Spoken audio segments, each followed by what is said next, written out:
မတေခင်မှာချမ်းချမ်းသာသာလေးပြည့်ပြည့်စုံစုံလေးနေနိုင်ခြင်းနဲ့ဆိုလို့ရှိရင်ပြည့်စုံရမယ့်အရာ၄မျိုးရှိတယ်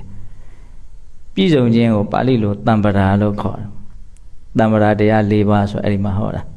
ဥဋ္ဌာဏတမ္ပရာဥစ္စာပစ္စည်းဘလို့ရှာမလဲဆိုတဲ့နီလန်းကိုနားလည်အောင်လုပ်ပြီးတော့တကယ်လက်တွေ့ကြကြကြိုးစားအထောက်မှုနဲ့ရှာရမယ်ဖွေရမယ်ရလာပြီဆိုလို့ရှိရင်အဲ့ဒီရလာတဲ့ဥစ္စာပစ္စည်းကိုမပြည့်စည်အောင်မပြောက်ပြက်အောင်တတ်နိုင်သမျှထိမ့်ထိမ့်သိမ့်သိမ့်ကာကွယ်ဆောင်ရှောက်ရမယ်အဲ့ဒါကိုအာရခတမ္ပရာလို့ခေါ်တယ်အဲ့ဒါလိုရှာဖွေမယ်မပြည့်စည်အောင်စုဆောင်မယ်ပြီးရင်စိတ်ကောင်းနှလုံးကောင်းရှိတဲ့ကိုကျင်တရားဖြူစင်တဲ့ဉာဏ်ပညာရှိတဲ့မိကောင်းဆွေကောင်းတွေလည်းပဲပေါင်းသိမှုပြည့်စုံရမိတ်ဆွေကောင်းရှိရမယ်အဲ့ဒါကိုကလျာဏမိတ်တတမ္ပရာလို့ခေါ်တယ်ပြီးလို့ရှိရင်တမဇီဝိတတမ္ပရာမျှမျှတတအသက်မွေးဝမ်းကြောင်းမှုပြုနေရမယ်အဲ့ဒါကဘာပြောတာလဲဆိုတော့ကိုကဘယ်လောက်ရအောင်ရှာနိုင်တယ်လဲအဲ့ဒါဆိုရင်ကိုဘယ်လောက်သုံးမလဲပေါ့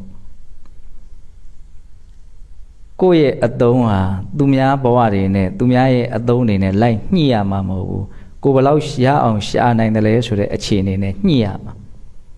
အဲ့ဒါကိုမြတ်စွာဘုရားဥပမာလေးနဲ့တောင်ပြောတယ်ချိန်ဝင်လေးချိန်တယ်လို့မျိုးငါဘယ်လောက်ရအောင်ရှာနိုင်တယ်လဲဘယ်လောက်ကုန်အောင်သုံးမလဲ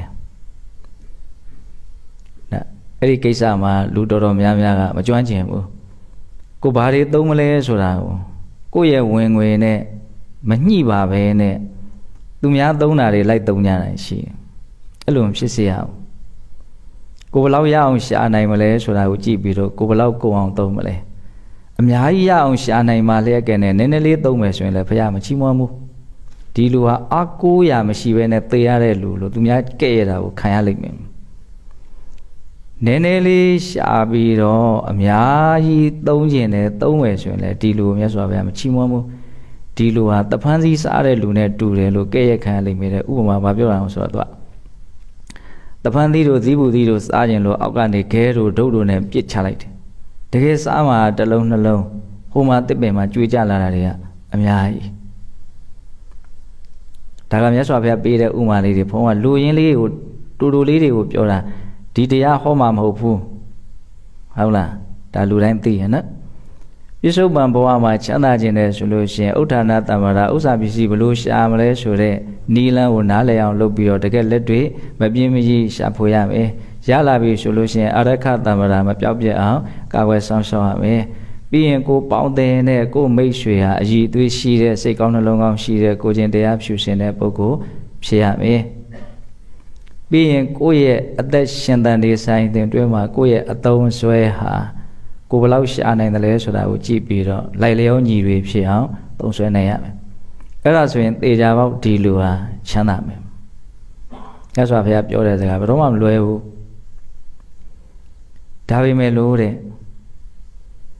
ဒီလိုအဆင်ပြေးလာတဲ့အခါမှာပျက်စီးသွားတဲ့အကြောင်း၄မျိုးလည်းရှိသေးတယ်တဲ့အဲ့ဒါကလူငယ်ပိုင်းလေးတွေနားထောင်စရာကောင်းတယ်ပျက်စီးသွားတဲ့အကြောင်း၄မျိုးမြတ်စွာဘုရားထပ်ပြောတယ်အဋ္ဌိရုဒ္ဓမိမကျူတယ်အပြောပါမက်တယ်တုဒ္ဓရုဒ္ဓ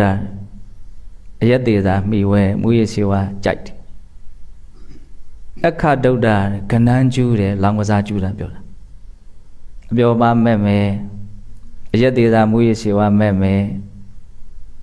လောင်ကစားမက်မယ်နောက်ပြီးတော့ပါပမိတ်တာတဲ့ရုံးမာတဲ့မိတ်ဆွေမကောင်းတဲ့မိတ်ဆွေအပေါင်းအသင်းကိုတန်ရောစင်မပြတ်ဘူးမကောင်းမှန်းသိရတဲ့နဲ့မခွာနိုင်ဘူးအဲ့ဒီလိုဆုံးရှုံးမယ်၄မျိုးနော်စောတော်ကနီလန်းကိုတိပြီးတော့ရှာဖွေထားလို့စုဆောင်းထားလို့စောင်းရှောက်ထားလို့မိကောင်းဆွေကောင်းနဲ့ပေါင်းထားလို့ရထားတဲ့အဆင်ပြေမှုလေးဟာအပြောပါမဲ့မယ်မူရစေဝါနဲ့ပတ်သက်မယ်လောင်ကစားတွေနဲ့ပတ်သက်မယ်မေယုံမှာရွှေယုံမှာရှိမယ်ဆိုရင်သေချာပေါက်ပျက်စီးသွားအောင်ပါပဲဝင်ပေါက်ကဘလောက်ပဲဝင်ထွက်ပေါက်ကိုပိတ်မထားဘူးဆိုရင်ဘာမှဖတ်တင်မှာမဟုတ်ဘူးလို့အဲ့လိုဥမာပေးတယ်ဒါကပြစ္ဆုတ်ပံမှာချမ်းချမ်းသာသာနေတတ်ဖို့မြတ်စွာဘုရားသင်ပေးတယ်လို့ဆိုရမယ်